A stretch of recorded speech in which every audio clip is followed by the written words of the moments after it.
The video today is all about what to do to make sure that nobody in your family gets bitten during this transition phase between having identified that your dog has got food resource guarding issues and the potential solution that will follow.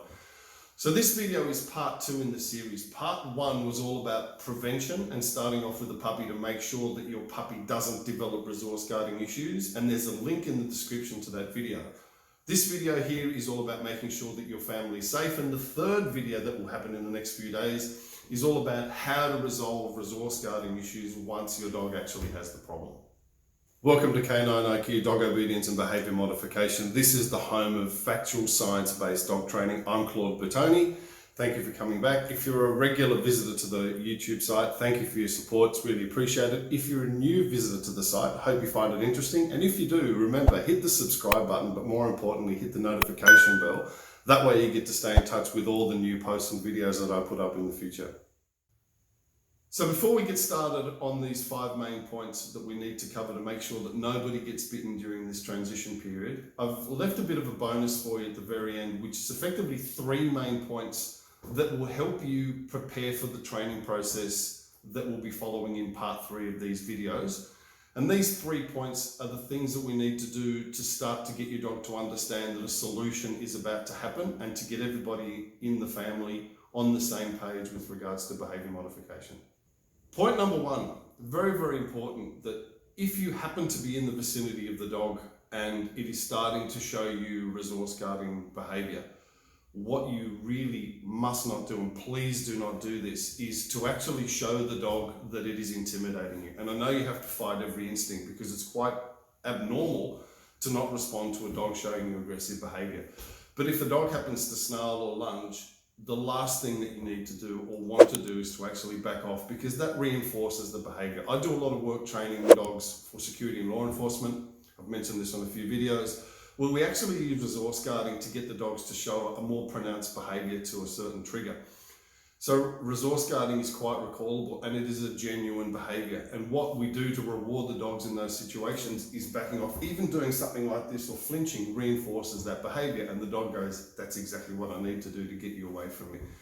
So I know it's difficult, but please, point number 1, try and resist the urge to flinch or to move away. Point number 2 revolves around punishment.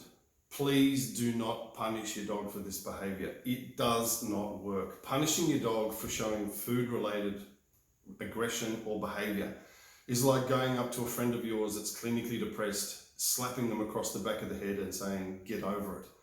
It doesn't address the behaviour, and it actually undermines the relationship that you have with your dog. Food-based aggression is perfectly normal, and the dogs think that it's a normal behaviour to do, and they're just giving you warning signs to say, get away from me, I don't want you anywhere near me. So we need to go back to the cause of the behaviour, and punishing the dog for showing that behavioural response will get you bitten. It will ruin the bond that you've actually got with your dog, and it doesn't help deal with the solution. Point number 3, and this is one that I cringe every time I see dog trainers explaining this.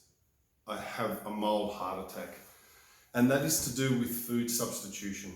Now, food substitution may work with dogs that have actually got relatively low levels of resource guarding. And what I mean by that is you give them a food treat and you take away the one that they're possessing. Do not do this if the behavioural response that you're getting is quite severe, because you are assuming that the food treat or the treat that you're giving to the dog in that particular instance will be strong enough to override the dog's desire to protect its access to the previous one. And that's an assumption. And as soon as you put assumption in the context of dog training, somebody will get bitten, and that's not a good thing. So the important thing here is, for the time being, do not go down the food substitution path. It is incredibly important that we don't do this, or you will get bitten. Point number 4, and this has to do with overcrowding your dog. So we know that the dog has already got an issue around food resource guarding, and yet we persist going near it because we're assuming, well, it did it yesterday, maybe it won't do it today. Of course it will. It's a problem until we actually resolve it. So in this period, that's a transition period, we're trying to make sure that everybody's safe. It's really important that if you're feeding the dog, leave it alone and let it eat. Do not disturb it, don't overcrowd it, because we're just triggering the behavioural responses that the dog has had in the past. And the dog is actually expecting you to do it because you've done it many times before. So we're effectively reinforcing that behaviour. And it's really important that in this preventative cycle, we do nothing more to actually stimulate the problem further. We're doing everything we can to make sure that everybody's safe, so that when we start the training process, we've got a clean slate to work with. So please do not overcrowd your dog. Point number 5 is, please do not take the food away from the dog when it's actually showing you food-based aggression. The dog is giving you those warning signals because it's expecting you to come and challenge it or take the food away. If you go too close to the food and you take it away, you're reinforcing the dog's preconceived behavior and you're reinforcing everything that it's doing. So it's more likely next time to show you an enhanced behavior response, because obviously what it was doing before wasn't strong enough to stop you from taking the food away. So taking bones and taking your food bowl away is the best way to get bitten. Do not do it. In this transition phase, please let the dog eat. Let the dog go right the way through to its finished eating, and do not take the bowl away. Just like I promised at the beginning, this is the bonus section, which lists the 3 main points that I need you guys to start to do, so that when we're ready to do the behavior modification down the track, both the family and the dog is on the same page with regards to behavior modification. Point number 1, very, very important. Feed the dog like you've normally been doing it, but leave the dog alone during the process. Avoid the temptation to go over and see if the behavior's gotten any better or gotten any worse. Just leave the dog alone. If you don't go near the dog, we actually don't trigger that behavioral response. And in preparing the dog for the behavior modification, it needs to have you completely out of its face, because dealing with the food or being in and around the food is irrelevant at this point in time. So let the dog eat and get everybody safe and away from the dog.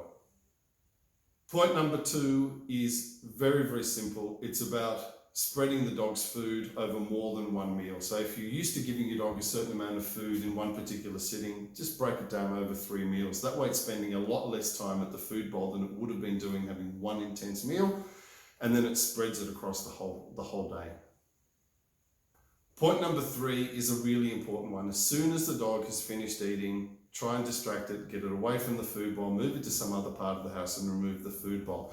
If we remove the temptation, then the dog doesn't have the potential to go back to an environment that triggered the behavior to begin with. So if the food bowl isn't there, you're more likely to actually have the dog safe in the environment that you're going to be feeding it. Now, I mentioned this before in the preventative section, but I can't stress this highly enough. If you remove the food bowl after feeding, chances are your dog has got less opportunity to show you resource guarding. So I hope you found the video informative today. We've covered the 5 main things that we need to do to make sure that you and your family are safe during this transition period before we actually start to resolve the behavior.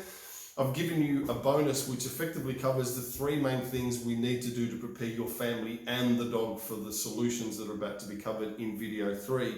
If you have any questions about anything that I've covered in any of these videos, please drop me a comment below and I will definitely answer you.